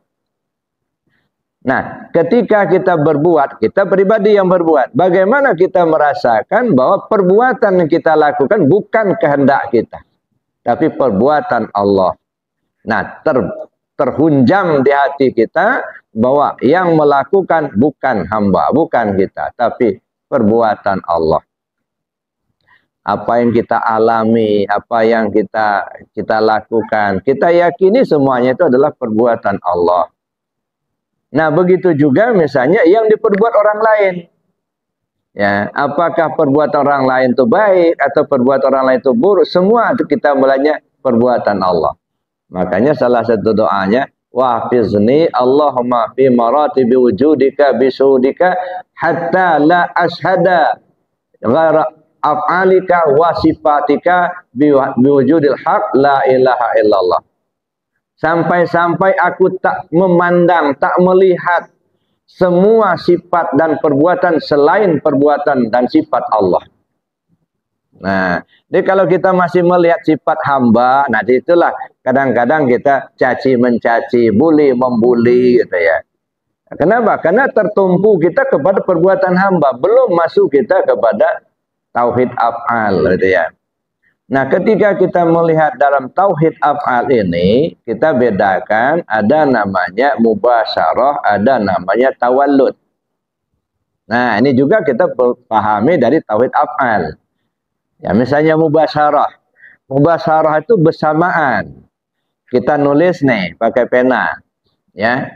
Nah, kita pegang pena, lalu kita tulis ya di kertas. Timbullah angka huruf-huruf misalnya bisa dibaca. Nah, pertanyaannya, yang nulis itu kita apa pena? Kalau kita yang nulis, tangan kita nggak bisa. Ya, nggak bisa ada huruf gitu ya. Nah, kalau kita katakan pena, pena ini nggak bisa bergerak kalau nggak ada kita. Ini yang namanya mubasyarah. Lahirnya, pena itu yang membekas untuk menulis, tapi pena nggak bisa bergerak kalau tidak kita gerakkan. Ini namanya mubasyarah, beserta. Walaupun zahirnya kita yang menggerakkan, pena yang menulis itu ya, tetapi hakikatnya Allah lah yang menulis itu. Kenapa? Kita tak akan bisa bergerak kalau tak digerakkan oleh Allah. Tak ada kemauan kita nulis karena enggak ada iradatnya Allah. Jadi zahirnya kita yang menulis, hakikatnya Allah lah yang menulis gitu ya. Wa ma ramaita idz ramaita walakinnallaha ramah. Bukan kau yang melempar pada saat kau melempar, tapi Allah yang melempar. Yang kedua namanya tawallud. Kalau tawallud itu apa? Melahirkan. Nah, kita melempar buah mangga pakai batu. Sengaja kita lemparkan batu ke arah buah mangga. Tapi tiba-tiba batu itu mengenai dahan. Mantul dia, kena kawan, kepala kawan, pecah. Sampai berdarah. Nah, ini namanya tawallud. Jadi kita melemparkan, selesai dari tangan kita nggak bisa kemampuan lagi kita. Batu lepas di tangan kita, kita sudah tidak bisa mengendalikan. Ya dah. Begitu kita lempar, ternyata kena dahan atau kena batang, ya ada dia mantul, kena kepala kawan. Ya mungkin orang akan menuntut kita, padahal kita nggak punya kemampuan lagi. Ya, itu namanya terlahirkan. Ya dah. Hakikatnya Allah lah yang menggerakkan itu. Ya, jadi lahirnya kita yang melemparkan, tapi kemudian batu mengena kepala orang sampai berdarah, itu tidak ada kemampuan kita yang melempar. Itu namanya tawallud. Baik mubasyarah maupun tawallud, itu semua kita lihat sebagai perbuatan Allah. Nah, tidak ada lagi perbuatan kita. Nah, bagaimana kita melihat semua perbuatan itu adalah perbuatan Allah. Nah, jadi Bapak Ibu yang saya hormati, maka ya kita melihat itu tentu dengan kacamata tauhid ya. Misalnya begini ya. Ada seorang suami marah-marah kepada istrinya. Mungkin saja istrinya salah. Lalu dimarah sama suaminya. Nah, bagaimana seorang istri memandang? Ini suaminya yang marah, apa Allah yang kasih pelajaran? Ya. Kalau dia melihat suaminya yang marah, pasti dia akan membalas. Ya, atau sebaliknya, istrinya marah-marah sama suami. Ya, ketika suami melihat istrinya yang marah kepada suami, maka pasti suaminya akan membalas. Bila perlu mukul. Kenapa? Karena yang dilihatnya istrinya marah kepada suami. Tapi kalau dia melihat ya istri atau suami itu hanya alat peraga. Istri marah kepada suami, istri sebagai alat peraganya Allah untuk menyampaikan pesan-pesan kepada seorang suami.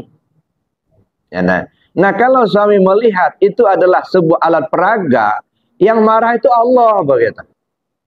Begitu juga istri melihat suaminya, kalau istri melihat suaminya yang marah, mungkin suaminya akan marah juga, istrinya akan marah juga. Ya, tetapi ketika sang istri melihat suaminya itu adalah alat peraganya Allah, Allah memberikan pelajaran kepadanya, maka dia akan diam, dengarin. Ya, kalau benar, ya mungkin kita ikuti. Kalau tidak, mungkin kita akan beri jawaban. Nah, tapi ketika kita mendengarkan itu, sebenarnya yang marah itu siapa? Nah, gitu kan. Makanya seringkali kita ini tersinggung, ngomong dikit, ya, kasar sedikit, nggak datang-datang lagi. Kenapa? Yang dilihatnya orang marah. Dia nggak ngelihat Allah yang ngasih tahu, gitu. Persoalan kemudian bagaimana Allah menampilkan seseorang, mungkin dengan kata-kata yang kasar, mungkin dengan tegas, mungkin dengan lemah lembut, terserah, itu mah metodenya. Tapi intinya apa? Bagaimana kita memandang hanya Allah lah yang berbuat. Nah, kita ini kan baru sampai kepada melihat lahirnya. Ya, makanya seringkali kita membuli, seringkali kita mencaci. Ya, kalau kelihatan kawannya marah, nggak teguran lagi. Sampai bertahun-tahun nggak teguran. Ya. Masya Allah. Ya, kenapa? Ya, itu tadi. Yang kita lihat hanya zahirnya. Kita tidak melihat batinnya. Nah, sekarang kita mulai belajar. Belajar melihat batin. Begitu ada orang ngomong kasar kepada kita, jangan langsung ditanggapi kasar pula. Ya, lihat dulu, gitu ya. Yang marah itu siapa, gitu ya. Lahirnya Pak Suryadi yang marah, lahirnya, gitu ya. Tapi Pak Suryadi itu nggak bisa bergerak kalau nggak digerakkan Allah. Makanya dulu pernah, entah di sini, entah di mana, yang bertanya dulu, bagaimana menurut pendapat Buya, katanya, ya deh, Gus Miftah yang dulu menggoblokkan si tukang es, gitu ya, yang sekarang katanya banyak yang membuli, banyak yang menyalahkan, ya. Saya bilang saya tidak ingin ya masuk ke ranah itu. Nah, tapi satu hal yang mau saya tanya dulu, kira-kira mulutnya Gus Miftah itu bisa bergerak enggak kalau enggak digerakkan Allah? Ya kan enggak. Ya mungkin lahirnya kita menilai Gus Miftah salah itu, lahirnya. Tapi ternyata bukan, Gus Miftah enggak salah, karena dia hanya pelaksana.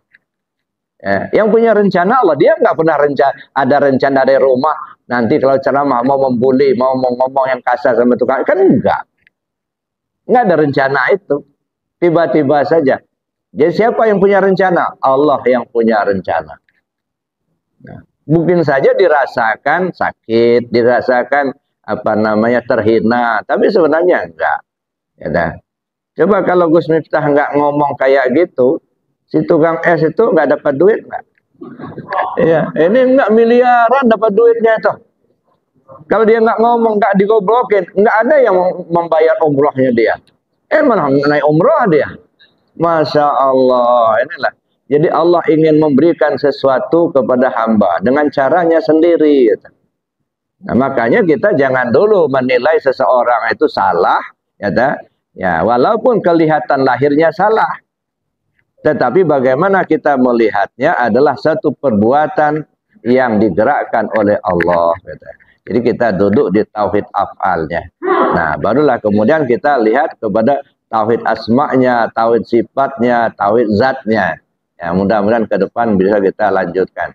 Karena waktu sudah agak siang. Kira-kira demikian Bapak Ibu materinya pagi ini. Baik Bapak Ibu, karena kita dibatasi waktu, mari kita tutup dengan doa dan kafarat majelis. Bismillahirrahmanirrahim. Allahumma inni astaudi'uka ma 'allamtani wardudhu ilayya inda hajati wa la tansani ya rabbal alamin. Subhanakallahumma wa bihamdika asyhadu an la ilaha illa anta astaghfiruka wa atubu ilaik. Assalamualaikum warahmatullahi wabarakatuh. Waalaikumsalam warahmatullahi wabarakatuh. Bapak Ibu yang juga dari sumber ini dari hadis sedikitnya dan Alhamdulillahirabbil alamin. Barakallahu fikum Bapak, Ibu yang dicintai Allah. Usai sudah kajian kita kali ini bersama Abah Buya Muhammad Rusfi. Semoga apa yang disampaikan Buya tadi bisa menjadi manfaat dan menambah ilmu, iman, dan tauhid kita dalam bermakrifat kepada Allah. Terima kasih Bapak Ibu yang sudah hadir mengikuti kajian Abah Buya Muhammad Rusfi. Semoga Allah senantiasa menerangi kalbu kita dengan cahayanya, dan semoga Allah memurahkan rezeki kita, memudahkan segala urusan kita di dunia dan di akhirat kelak, dan semoga Allah menguatkan iman dan tauhid kita sampai kita mati nanti. Tak lupa kita juga mendoakan kepada Abah Buya Muhammad Rusfi. Semoga Allah panjangkan usia Abah dan diberkati usianya Abah Buya. Dan semoga Allah selalu melindungi dan merahmati Abah.